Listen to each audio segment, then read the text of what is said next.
It's time for the Hockey Writers Grindline, a weekly show covering everything Detroit Red Wings. Brought to you by our own iconic top line of Wings writers. Sit back and enjoy The Grind. Hello, everybody, and welcome back to another episode of The Grind Line here at the Hockey Writers. I'm your host, Matthew Zator, and as always, joined in by my line mates, Devin Little, Evan Sabourin. Guys, it hasn't been a good week. Only one win for the Red Wings, and the rest of the losses have been not even close. All blowouts, not good. They are still in the playoff spot, second wild card, but guess who's coming up fast? You got Washington Capitals, you got the New York Islanders, even the Pittsburgh Penguins, who they lost to as we're recording. They lost, and they have now crept up too. So yeah, it's not good. Devin, how's it going? What a setup. Everything's terrible. Devin, how's it going? It's going fine, I guess. How are you doing, Matt? I'm doing fine. Evan, how's it going? At least you guys are doing fine. I'm not doing fine. This has been a bad week of hockey. It's been terrible. Ugh. Yeah, well, it hasn't been good, but let's go to a good and a bad, or one good, one bad. Try to scrounge up a good, I guess. Evan, I'll start with you. A good and a bad from this past week. Only saw one win for the Red Wings. Who's gonna scrounge up a good here after this week? Jesus. Obviously, we all know what it was. Lucas Reimer is still playing his balls out, at least. Good Lord. He's gonna cost us so much. I have no good. I don't. And anyone who is watching this show right now knows that there is no good. This has been a nightmare beyond belief. It's very frustrating. It's very hard to watch, considering like how far the Red Wings have been, like, we're 8 years out of the playoffs. I don't think this is a playoff team. I don't. And I think it's something that's very safe to say after what we've seen this week. They are not responding. They are not. It's bad. And, I was hoping for a better effort today. And we got teased yesterday with them coming out against Buffalo, and then it's right back to it, with Pittsburgh today. So, this team is, when you think about it, it's hard to think like there might be, this rebuild it's starting to feel like it's farther and farther away. I can't see this team making the playoffs this year. I just can't. I can't. Not the way they've been playing. Devin, I need you to take over.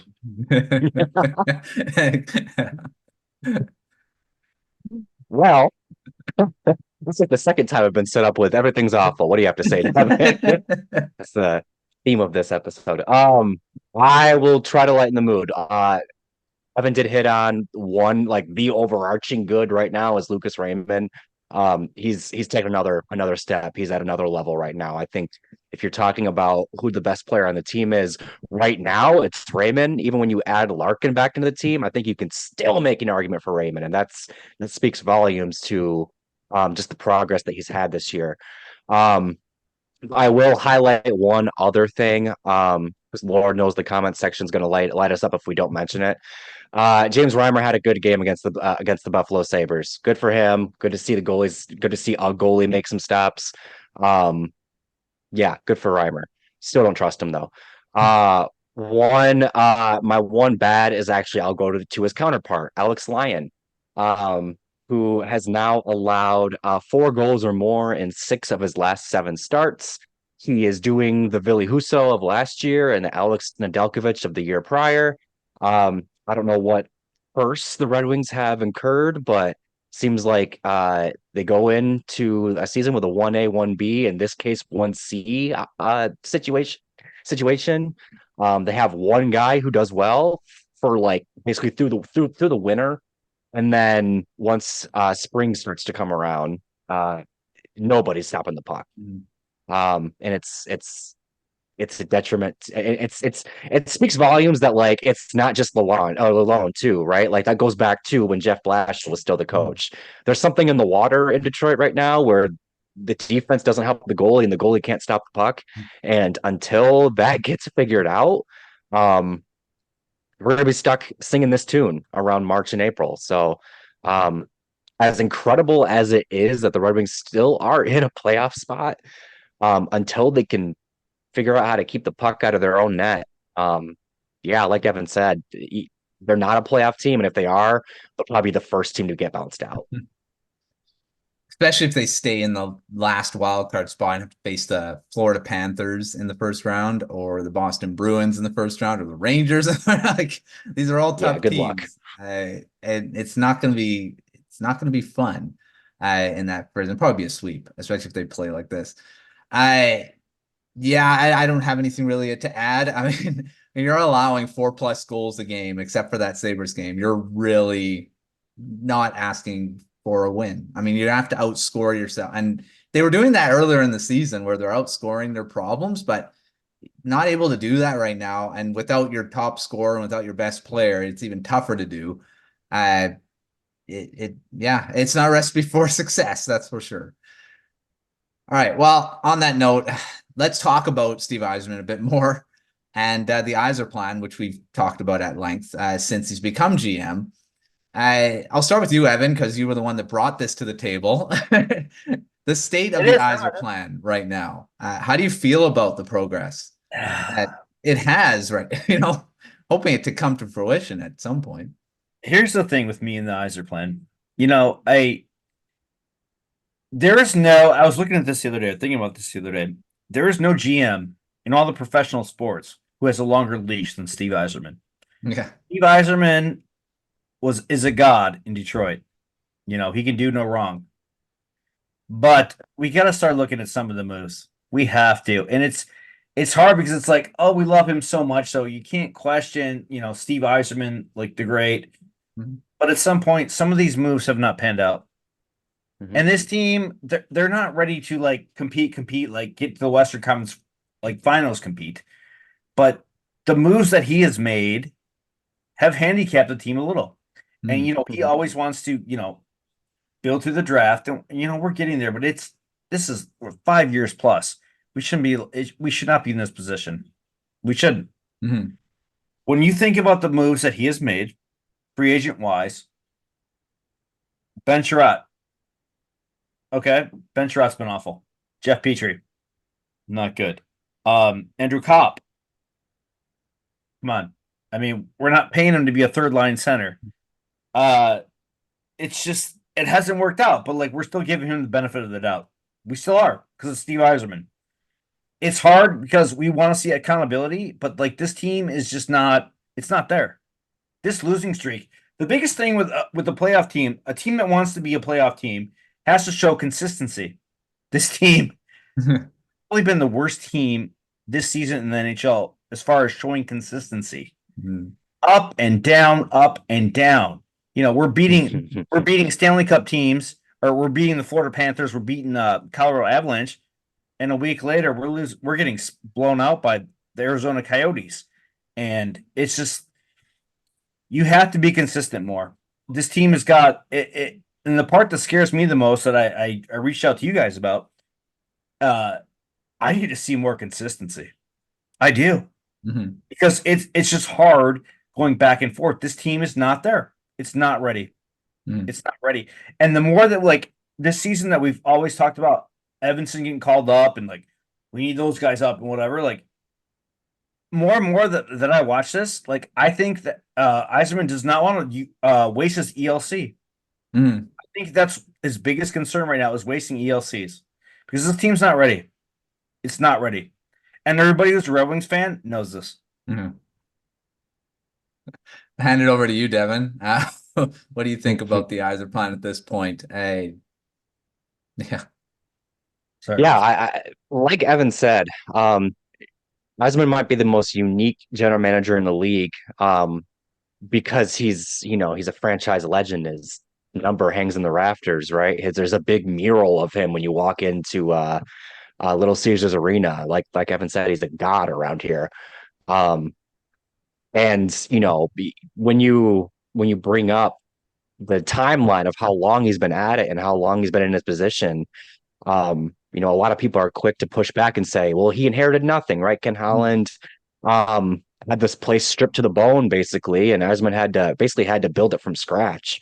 And there's some truth to that, right? Like, um, from what he inherited to where we are now, the only real pieces left are Dylan Larkin and Michael Rasmussen. Both of those players are, good players in their roles, but like, if that's all you have to build off of to like start, you got a lot of work to do, right?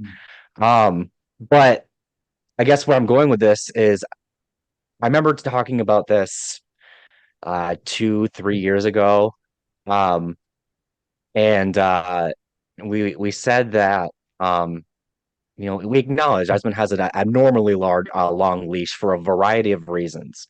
But here we are now in March of 2024, and while I still think he has a long leash, I think we see the end of the leash now. It's not like that leash goes into infinity. It's starting to become more of a, all right, we need to start seeing some things, right? There are some errors that we can point to and go, this should not have happened. Justin Holl's getting paid $3 million to do nothing. Klim Kostin was getting paid over $2 million to do nothing. They've been trying to do the 1A, 1B thing for years now, and it hasn't worked once. Like, there's just failure after failure. And while there's a lot of good you can point to, they have one of the best prospect pools in the league. My thing that I'm like, all right, Yzerman, we need to figure something out is that, yeah, he's got all these prospects, but he doesn't want to use them. Like we've talked about it ad nauseum about how Edvinsson shouldn't be in the AHL anymore. He should be in the NHL. And this team's having so many defensive miscues that you'd think, all right, it's time to bring the kid up. But nope. And yeah, like Evan highlighted too, there's some more factors in there. You don't want to burn an ELC. You want to, it's all about kind of creating a timeline and when these contracts are going to be up and whatnot. But at some point when your best players or players that would improve the team aren't playing in the NHL, what's going on? Like I think it's fair to question that. Prospects mean nothing if you're not going to use them one way or another, right? So I think it's still trust the Yzerplan because they have gotten better year over year over year. You want to see progress. And they've gotten that, or they've seen that every year he's been in charge. But we're getting to a point now where it's not enough. Like, and even then, I'm like hesitant to even say that because going into the year, Yzerman and Lyon were pretty adamant about how it's not playoffs or bust this year. It's not playoffs or bust. They just want to play meaningful games in March and April. And we're in mid-March and they're playing meaningful games. They're losing them, but they are meaningful games. So in that sense, like they're right on schedule, mission accomplished. But it's one of those things where now they have a team where the results aren't meeting their potential, and that's the problem. Maybe that's on the players, maybe that's on the coaching, maybe that's on the person who put the team together. But as we're standing right now, I think, like I said, I think Yzerman still has a long leash, but it's not an infinite one anymore. I think now we're getting into the phase of the build where even Yzerman's heaviest supporters are starting to see some cracks in the plan, right? Starting to want to see more results than what we're seeing. Again, they've had a good year. You can't knock that. It's better than they were last year, but at some point, one step forward isn't enough. You got to take 2, 3, 4. Yeah. And sometimes you're thinking about, is it a one step forward, one step back type thing sometimes? Yeah. Right? When you're looking at the free agent signings that he makes and blocking the prospects from making the team, I think it's taking a step back. And, you have to, like you both said, you have to give the prospects a chance at some point to take a spot. And unfortunately, it hasn't happened yet. Edvinsson, I thought, was given enough of a chance last season to show that he could play in the NHL. He should have had a spot this season. Yep. But 100%. never did. Yes, an injury happened, at the beginning of the season where there was iffy on that, but he hasn't really gotten a chance this season to really do anything. So Yeah, it is tough. I mean, you're thinking about what, properly developing prospects. Yeah, but I think some of these guys already have too much seasoning in the AHL and they have to take the step forward in the NHL now. So The bad thing is though, like next year, like this team needs a major roster overhaul. It does. Defensively, it has to. yeah. Yeah. And like, what does next season look like? These guys aren't coming off contracts. The only defenseman who is Gostisbehere. Yeah. The rest of them. So like, what happens next year? Do we buy these guys out? Do we buy a whole? And the other thing that like worries me the most is like, signing Justin Holl was that limited us at the trade deadline this year. It did. That was a bad contract. Mm-hmm. I don't get that contract. I never will understand that contract because everyone and their mother, even Red Wings fans all over on Twitter, like, what was this? Why was that decision made? Yeah. Like, Justin Holl barely even plays. Yeah. You have 3 years in this guy at 3 point. It's one of those things that just bothers me. So I don't know. Yeah. Well, we'll get to some of the signings later on in the show, evaluating a few. But here's my question for the off the rush. Devin, how many more years do you give Yzerman? Before you make the decision, we got to go a different direction. That's tough. I think if 2 years from now they are still basically right where they are today, it's time to start having some serious conversations. There's a lot of variables at play there, right? Like they're in a very tough division. So even if they do have a better team, they still might not be where they want to be. But with like I said just a bit ago, the talent they have isn't meeting the results aren't meeting the potential. So if 2 years from now the talent still isn't meeting the potential, something's got to happen. Mm-hmm. Evan, what about you? What do you think? Oh no, well, I'm hoping 2 years from now that we are reaching the potential. I don't think Yzerman could he can't do any wrong. And when you think about the Illich family and how much Yzerman means to them, Oh yeah. Yzerman's not leaving anytime soon, and I don't want him to leave. No. At some point I got to question these decisions. Yeah. It's not, the thing that I always say, and I tell my friends at home all the time, you have to separate Yzerman, the player, who was the greatest of all time in Detroit. He was an icon. He was a god in Detroit in the 80s and 90s. But Yzerman, the GM, it's a different ballgame right now. It is. And to watch the team struggle, like when you see teams like 5-year rebuild, like this rebuild's taking a little longer. And maybe it does end up okay in a year or two with the young prospects that we have in Grand Rapids. But like at this point though, right now, like to see this team succeed really good and like go back and forth, Jekyll and Hyde, like it's frustrating to watch. And I'm sure it is for the organization. I just don't know.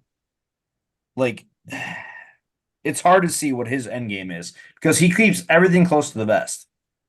Absolutely. But I am frustrated with this team this year after we've seen the potential that we could have. But when you look at what we're putting back on defense and what was signed, it's hard to trust that sometimes for me. So that's it. Yeah. I think I agree that you want to see some progress towards, but I do think Yzerman's here. I mean, he's not going to get fired. I don't see it. So we'll see. We'll see what happens in the next couple seasons, even just this season, because they aren't out of it. But it feels like they're long gone. All right.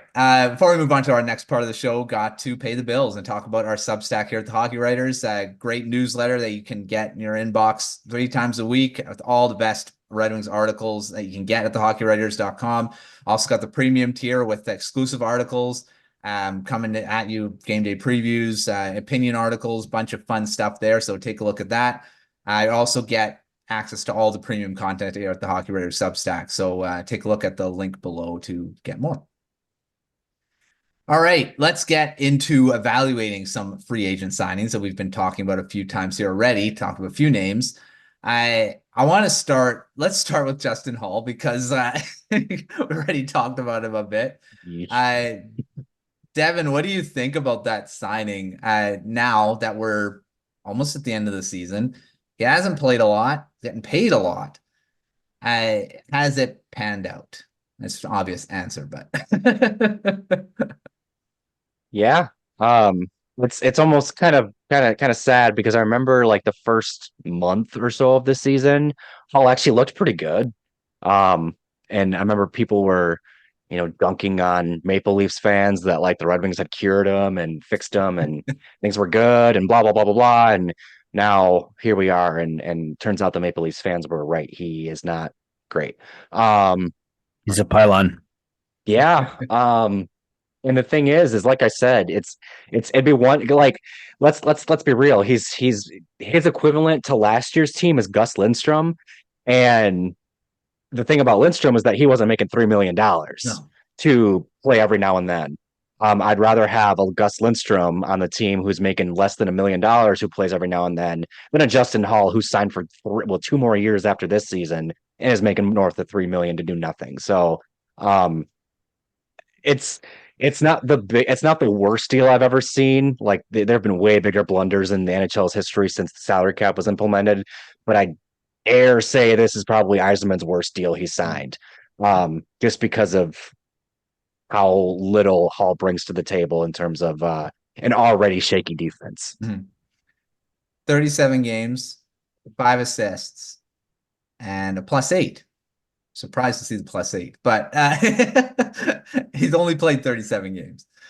Never mind, I take it all back. He's actually perfect. There he hasn't had a minus season since 2018-19, but whatever. Evan, what do you think about Justin Hall? I think I've already pretty much said it. Or Justin Hall. No, because here's the thing that bothers me. It's like everyone, like when you looked on social media when we signed Justin Hall, every Toronto fan was like, "Oh my god!" And, Justin Hall. I can't even get a good read on Justin Hall because he doesn't play enough. Yeah, and it shouldn't in this team. But the defense is so bad. It's just so bad. I cannot. It literally kills me to watch Petrie out there every night. Why? We see this guy fail night after night after night, and this guy is still pushed out there, and he's still got one more year left on his deal. What do they do next year? So next year, our defense is still Sider Wallman. The only person that's going to be gone are Gostisbehere is only one left on a 1-year deal, but Mata, Sherratt, they're also back next year. Mm-hmm. So what happens? Are we going? They're going to have to buy somebody out in summer, right? They're almost going to have to. Mm-hmm. This defense needs a whole restructuring. I know it. Everyone knows this, and it's bad. It's been really bad. I mean, these last 2 games actually, like it's hard. It's hard to read with them. I can't see this whole defensive structure coming back next year. I can't, and I don't know how they replace it. Losing those contracts and that money. Yeah, it is like Justin Hall's contract really muddies the situation, right? And that, not like you said, the trade deadline, and then now into free agency again. Yeah, it is tough. So I mean, Justin Holl, he was a whipping boy in Toronto. He's in Detroit too. I don't know. He can't catch a break, I guess. All right, let's move to Shane Gostisbehere because he actually's been pretty good. Probably out of all, he's probably been the best, I guess, offensively. Evan, what do you think about Gostisbehere, the signing of him? It was only 1-year deal, so not much risk there. What do you think? Oh, like I just said, I'm like, I like Gostisbehere. I love him on the power play, but like defensively, what does he give us? There's a reason Gostisbehere has been like, this is like what, his 6th team? Yeah. Everyone likes Gostisbehere. Everyone loves the Gostisbehere. He plays well. He probably is. He's the best player that we have running the point in the power play. But for what he brings to the Red Wings, as far as that, like I don't. Is there room for him next year? What is he going to ask for contract wise? He's probably going to want a 2 or 3 year deal at like 4 or 5. another team's going to sign him. That's closer to where, it's tough to see right now. But like I said, I think this defense needs a complete overhaul. And my theory is this. I want to see, obviously, Sider, and Wallman's the only one I want back, and he's not even that great defensively. I want to see Albert Johansson play next year. I want to see Evanson play next year.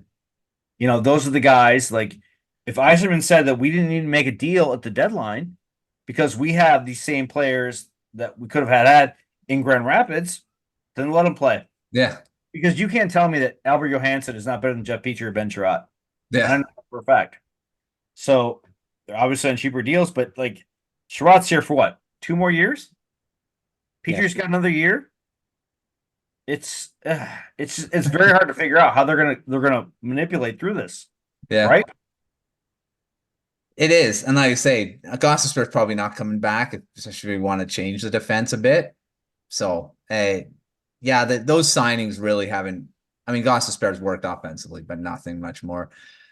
Right, Devin, I'll move to you to our next one, JT Compher, one of the high-priced forwards that they brought in free agency, arguably probably one of the better ones. What'd you think about that one? 5.1 million on a 5-year deal when he was brought in. What'd you think? My read on Compher to this point is that he is exactly what I thought he was. He's a fine centerman that can play a two-way role. He's got 38 points in 62 games, not updated as of today. I don't remember if he got a point or not. But like he's fine, right? He's Andrew Kopp, right-handed. Yeah. Though maybe he's a little bit better than Kopp has been. Maybe a lot better depending on who you ask. But like he's not a second line center, but he's playing second line center. He's the second guy, not being the other ones they gave big money to be a second line center, and they're not. But like he's been fine, right? Like this team isn't bad because Compher's not doing it, not carrying his share, not pulling his weight, but it's because players like Compher are playing in a role higher than they should be. Mm-hmm.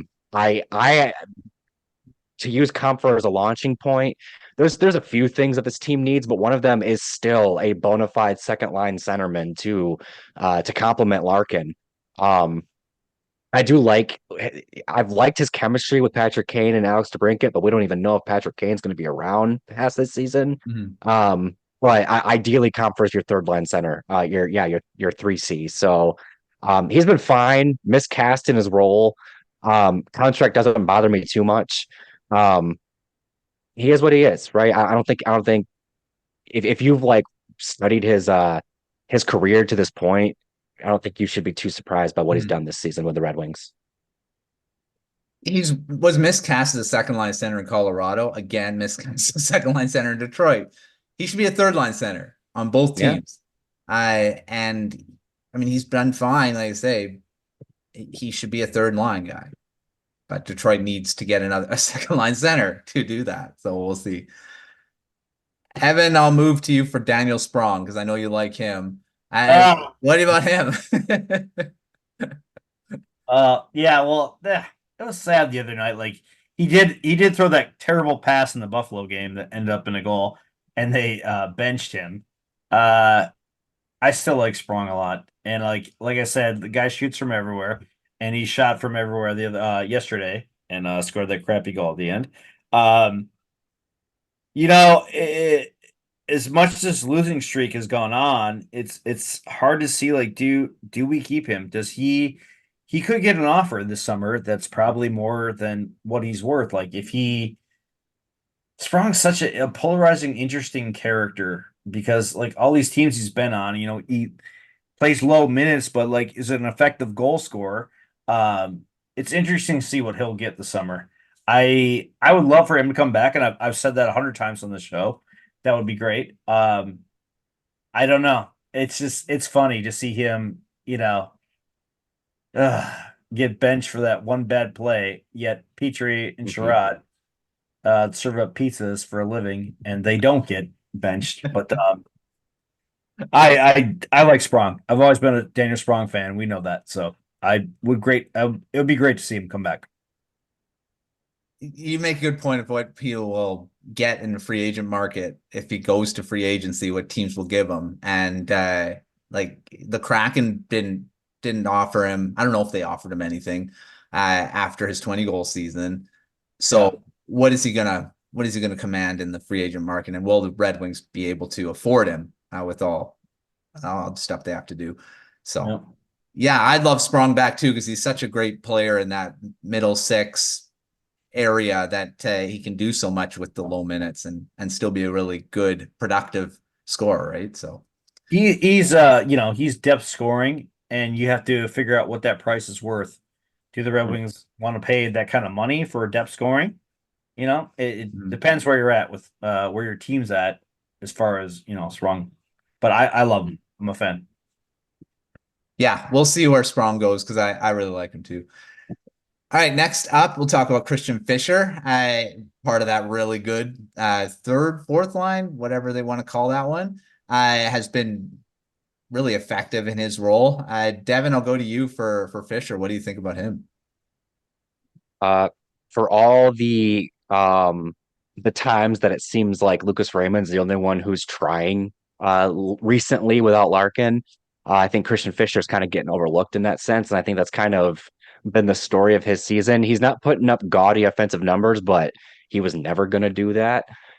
He's just a guy who, he's when we do our grindies a month from now or whenever we decide to do that. I have a feeling he's going to be somebody who's up for the Motown Award. He puts his, he grabs his lunch pail and he goes to work every day.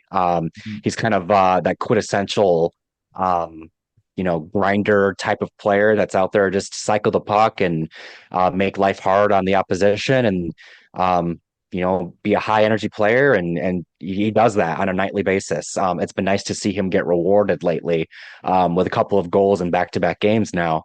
And the thing too about that is he's not getting paid a lot either. Like we lament the Justin Holl thing because he's got 2 more years at 3 million plus, and that's it's bogging them down. And Klim Kostin got sent away because he was an extra guy making over 2 million.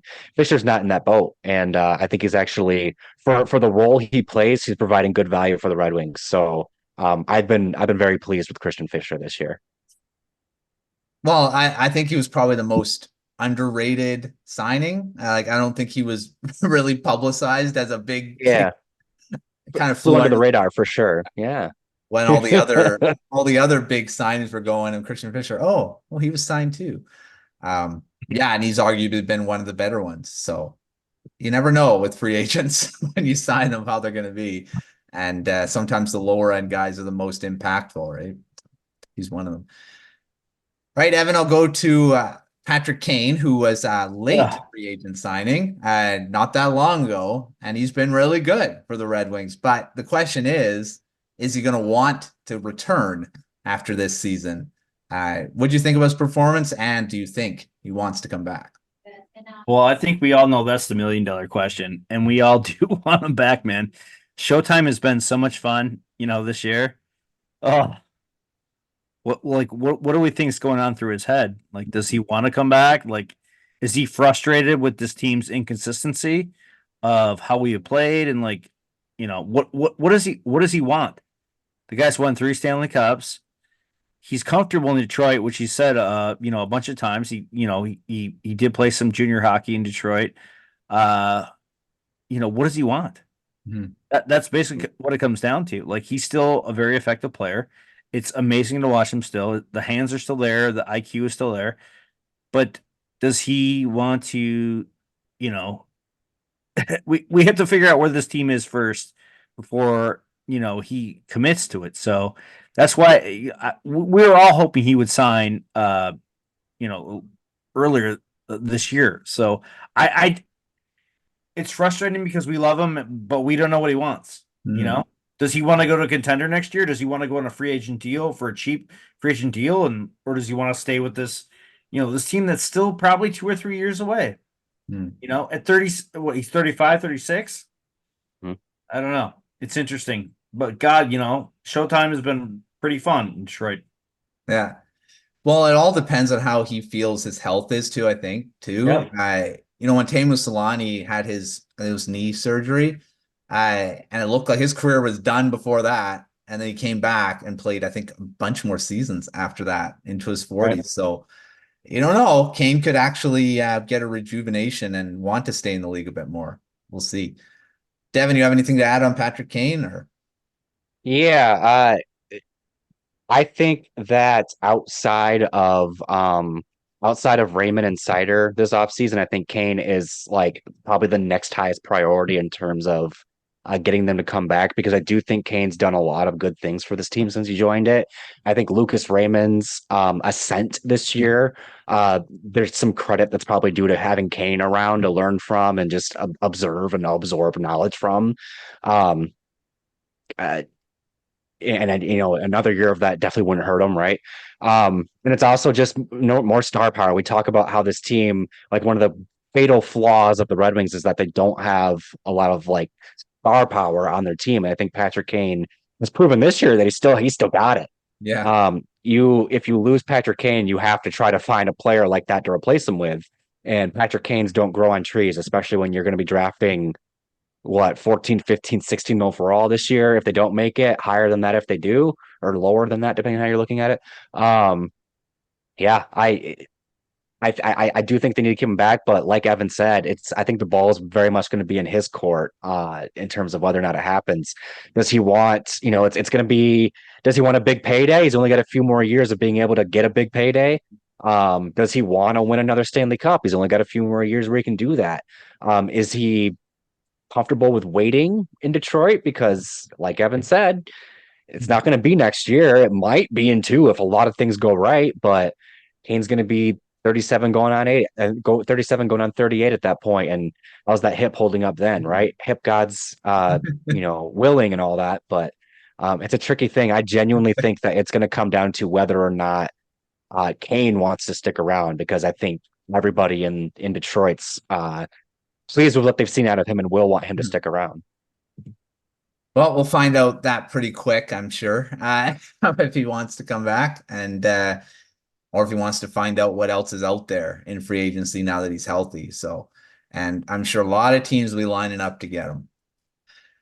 All right, Devin, I'll stay with you with Alex Lyon, one of the, he was a late free agent signing as well and didn't end up playing until later in the season, and now he's their starting goalie.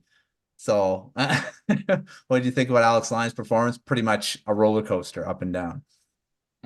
Yeah, absolutely. Lyon, it's so tough to like be critical of Lyon because he's arguably the reason why the Red Wings are even in a playoff position right now. But like I said, he's fallen victim to the curse that Ville Husso fell to before him and Nedeljkovic before Husso. I think I'm happy that Lyon's got another year in his contract because I think he's whether he's going to be the backup next year or the 1B or whatever, I think he's going to be good to have around for another year. But I think it's pretty clear that he is not a 1A.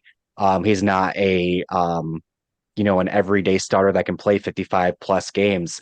I think I almost feel like I kind of jinxed him, 2 weeks ago when we did our trade deadline show, and the back half of it we talked about his workload and whether or not it was getting concerning, and we were like, maybe, but like he's played a lot of games before, he should be fine. And then literally since then he's imploded. So yeah, I don't know if a heavy workload's in his repertoire at the NHL level, but I do like him. I don't hate the signing. He's not making a lot of money either. He's making less than $1 million.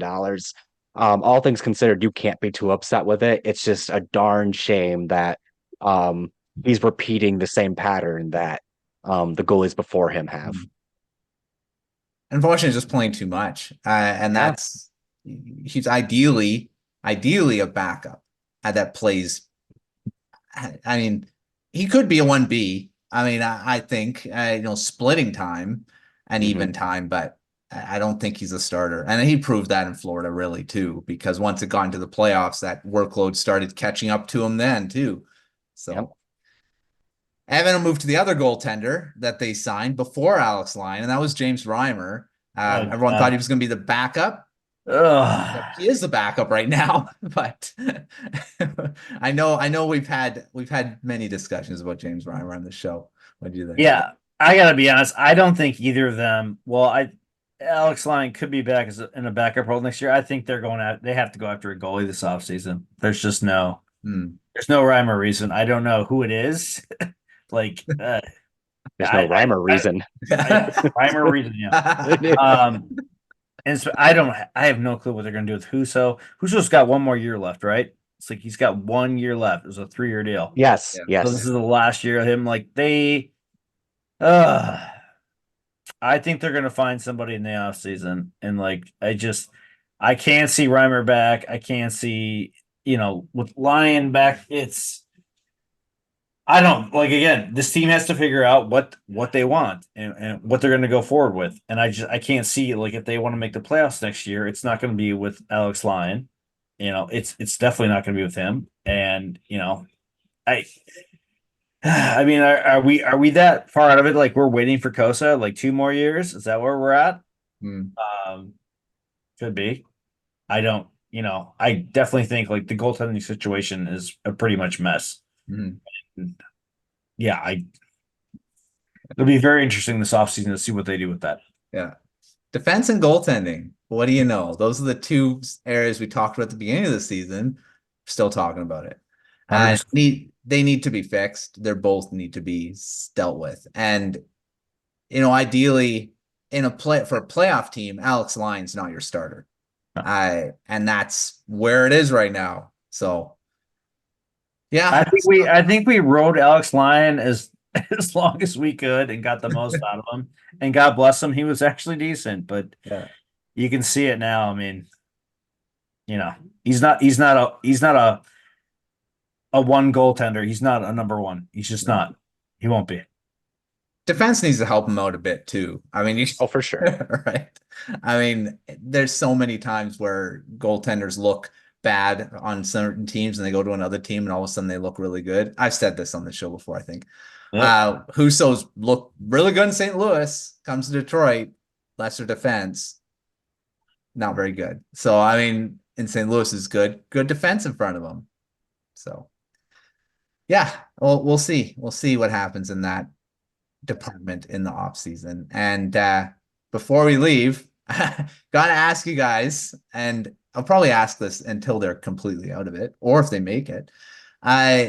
Devin, or do they make the playoffs? Like I say, they are in a position right now, but as of our recording here, we got Washington Capitals 1 point back with 2 games in hand. The Islanders 1 point back, 1 game in hand. Pittsburgh Penguins 69 points, again a game in hand. I don't know if this is updated, but that's how it looks right now. You got a bunch of teams. Also, Buffalo Sabres have 69 points. They're coming up as well. So we got the Devils still within striking distance. Lots of teams coming up fast. Do they make the playoffs? Do you remember what our prediction was before we started the season, Matt? Just miss, right? Just missed, yeah. Just miss. Yeah, I definitely think that's the trajectory they're on. They've had their fun, and right now it looks like they're gonna just miss, and it's gonna be very frustrating. I will say I think getting Larkin back is gonna do wonders for this team. It's incredible how night and day this team is without him. But I don't know if it's going to be enough. I think that they're digging themselves. They've basically lost their entire margin for error at this point, in his absence. But yeah, like I said, I think that the trajectory that they're on, they're going to just miss. Mm-hmm. It's Yep. tough. There's so many good teams, and I mean the teams behind them have been up and down this season as well. I mean, it's not like they've all been playing great. But there's a few of them that have gotten on a bit of a streak lately, and Buffalo Sabres being one of them. They've looked a lot better lately. Evan, do you think they make the playoffs, or are they going to? I'm 100% behind Devin here. I think we're going to come up just short. I just don't think this team has shown us anything that we can, consistently believe in that it's going to happen. There's just too many fallouts, and I don't. I can't see it. Like if you're a good team, you don't go through spells like the Red Wings have. The consistency, from December to January, back to February, March, it's just on and off, on and off. Good teams are obviously very consistent, and this team hasn't been. It's a Jekyll and Hyde every game. We don't know where we're gonna get, and we're talking like the last 8 games. We've got one decent game out of it. This team's not ready yet. Defensively, they're gonna have a massive overhaul this season, next season or this summer. It's not their time yet. It's not, and I think we all know that. Also, like, is it even worth it? Like, even if they do squeak in, like we were saying before we started recording, like they're going to get absolutely demolished in the first round. They don't even like have a goalie they can rely on anymore. Like you would have thought Lyon would have been the guy to start game one, and now we're not even sure if that would be the case. So like, no confidence in their 3 goaltenders, no consistency. Like they're just not. They're just not a playoff team. Like even if they make the playoffs somehow, they're not a playoff team. There's the margin for error is getting really, really small too, because they're getting down to the wire now. And I mean, they could do themselves some favors in the next bunch of games. They play the Blue Jackets next, beatable team. The Islanders beat them. We said the same thing about Arizona. Yeah, that's Yep. unfortunately. Yep. You're also playing the Islanders, Capitals in the next few games. That are How big are those games? games? Are massive games. They play the Islanders on Thursday, and then the Capitals the next Tuesday. So yeah, lots of games coming up. The Sabres, Capitals, they play a lot of these teams. The Penguins, a lot of these teams they're playing. So this next bunch of games are going to tell a lot. So we'll wait and see. And but thanks Devin for coming on the show and talking Red Wings again. Lots of negativity unfortunately on this episode, but hopefully I have some positive things to talk about next time. But make sure to check out all of our stuff at thehockeywriters.com. Check out the Substack, lots of fun material coming up there on fun content. Hopefully it's about playoffs and not coming up with the draft again, which we've talked about many times on the show already. But we'll see. We'll see what happens. They're still in the race, but it's getting down to the wire.